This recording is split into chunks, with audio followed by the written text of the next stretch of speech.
Hello प्यारे hello प्यारे बच्चों, हम बिहार बोर्ड मैट्रिक परीक्षा 2027 के लिए आ चुके हैं। ठीक है, बिहार बोर्ड मैट्रिक परीक्षा 2027 के लिए हम लोग पढ़ रहे हैं। ज्योग्राफी विषय है। ठीक है, कौन विषय है? ज्योग्राफी विषय है। भारत संसाधन एवं उपयोग वाला चैप्टर है। ठीक है, पार्ट 1 है। ठीक है, ये वाला आप लोगों को बुक खरीद लेना है। ठीक है, चलिए आप लोगों को हम पहले बता देते हैं। आप लोगों को हम पिछले क्लास में जो है 3 लेक्चर में आप लोगों का और 1 लेक्चर ऑब्जेक्टिव, 4 लेक्चर में आप लोगों का, ठीक है, 4 लेक्चर में आप लोगों का जो है हम ख़त्म कर दिए हैं। क्या चीज़? जल संसाधन। ठीक है, ये मुश्किल से आपको, ये थोड़ा बड़ा चैप्टर है, ये थोड़ा लंबा जाएगा। ठीक है ना। चलिए अब बढ़ते हैं। संसाधन, हमारे यहाँ संसाधन के बारे में पूछेंगे, भारत के संसाधन के बारे में जानेंगे और उपयोग के बारे में जानेंगे। ठीक है, चलिए चलते हैं। पहले हम जानते हैं संसाधन। संसाधन मानव जीवन में उपयोग आने वाली वे सभी वस्तु संसाधन कहलाती है। ठीक है, जैसे पेड़ पौधे, मंदिर वंदिर सब इसमें आ जाएंगे। ठीक है, अब चलिए 4 नंबर में चलते हैं।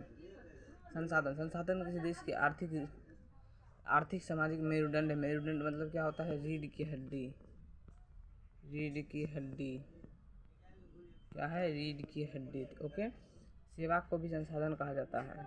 आप लोग को हम इकोनॉमिक्स में पढ़ाएंगे। 3 क्षेत्र होते हैं, कृषि क्षेत्र, सेवा क्षेत्र और उद्योग क्षेत्र। ठीक है, जिमरमैन ने कहा संसाधन होते नहीं बनते हैं। ठीक है, महात्मा गांधी का कथन है, हमारे पास पेट भरने के लिए बहुत कुछ है लेकिन पेटी भरने के लिए नहीं है।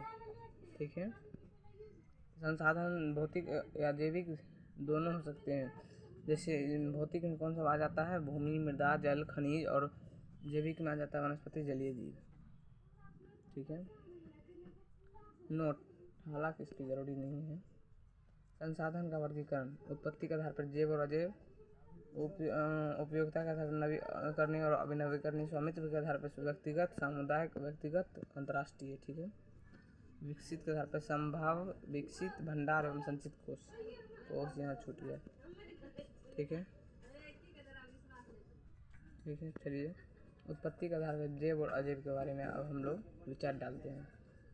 ठीक है, जैव और अजैव पे विचार डालते हैं। जैव संसाधन, सजीव वस्तुओं को समूह को जैव संसाधन कहा जाता है।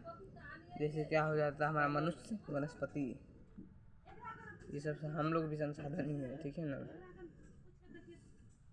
जैव संसाधन, निर्जीव वस्तुओं के समूह को कहा जाता है। ठीक है ना। अजैव संसाधन, इसमें बहुत सारी चीज़ आ जाएंगे, टेबल आ जाएगा, सब जो है ना तो सब वही है। चलिए, उपयोगिता आधार पर नवीकरणीय और नवीकरणीय। नवीकरणीय संसाधन वैसे संसाधन जिन्हें पुनः प्राप्त किया जा सकता है, नवीकरणीय संसाधन कहते हैं। जिन्हें पुनः प्राप्त किया जा सकता है, जो कभी ख़त्म ही ना हो। सूरज की, जैसे सूरज, सॉरी, जैसे धूप हो गया, ये कभी ख़त्म नहीं होगा, जिसको हम लोग सौर ऊर्जा बोलते हैं। ठीक है, ठीक है। नवीकरणीय संसाधन, सतत प्रभाव, जल, पवन, जैव संसाधन। ठीक है, इसमें है वन और वन्य जीव आते हैं। ठीक है, नवीकरणीय और नवीकरणीय संसाधन वैसे संसाधन जिन्हें प्राप्त नहीं किया जा सकता। जैसे कोयला, पेट्रोलियम, एक बार कोयला में आग लग गया तो उसको बनाने में बहुत साल लग जाता है। ठीक है, अनवीकरणीय संसाधन 2 प्रकार के, चक्रीय, पुनः चक्रीय। चक्रीय में बनता है धातु और अचक्रीय में आता है जीवाश्म ईंधन। स्वामित्व के आधार पर व्यक्तिगत, सामुदायिक, राष्ट्रीय, अंतर्राष्ट्रीय। व्यक्तिगत संसाधन वैसे संसाधन जिस पर किसी व्यक्ति का अधिकार होता है, किसी खास व्यक्ति का अधिकार होता है, उसे व्यक्तिगत संसाधन कहते हैं। जैसे कार, मोबाइल, भूखंड। ठीक है, सामुदायिक संसाधन वैसा संसाधन जिस पर किसी खास समुदाय का अधिकार हो, उसे सामुदायिक संसाधन। जैसे चारगाह, भूमि, मंदिर, तालाब, सामुदायिक भवन, गिरधर। समुदाय मतलब क्या होता है? समूह। ठीक है ना। चलिए राष्ट्रीय संसाधन, किसी देश के अंतर्गत उपलब्ध सभी संसाधन को राष्ट्रीय संसाधन कहते हैं। जैसे में आ जाएगा फैक्ट्री, सारा चीज़ ही आ जाएगा। किसी राजनीतिक सीमा के अंतर्गत और किसी राजनीतिक सीमा के अंदर खनिज जल पदार्थ संसाधन में एवं वन्य जीव 200 किलोमीटर महासागरीय तक है। ठीक है, आप लोगों को इसके बारे में डिटेल से समझाएंगे।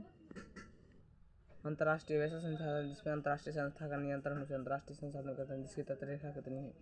अब देखिए 200 किलोमीटर तक स्थित है, तो कैसे होगा हम आप लोगों को बताते हैं। ये हमारा नदी है, ये हमारा नदी है बीच में। ठीक है, ठीक है, इसमें पानी है, इसमें पानी है, इसमें क्या है, पानी है।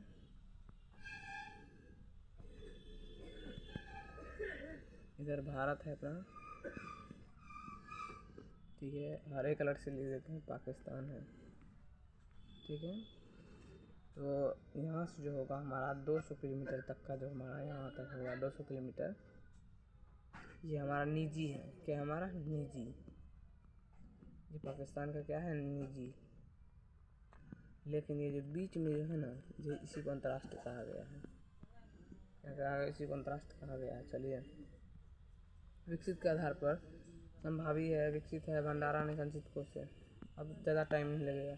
संभावी वैसा संसाधन जिसे भविष्य में उपयोग में लाए जाने की संभावना है, उसे संभावी है। जैसे हिमालय के क्षेत्र का खनिज, पवन ऊर्जा, सौर ऊर्जा। ठीक है, विकसित संसाधन वैसा संसाधन जिन्हें उपलब्ध तकनीक आधार पर उपयोग में लाया जाता है, उसे विकसित संसाधन कहते हैं। ठीक है, भंडार संसाधन वैसा संसाधन जिसे उपयुक्त तकनीक के अभाव में वर्तमान में उपयोग में नहीं लाया जा सकता, उसे भंडार संसाधन कहा जाता है। ठीक है, संसाधन नियोजन, संसाधन का व्यवस्थापन करना है, संसाधन नियोजन होता है। ठीक है, आज के लिए हमारा यही क्लास होता है। The end.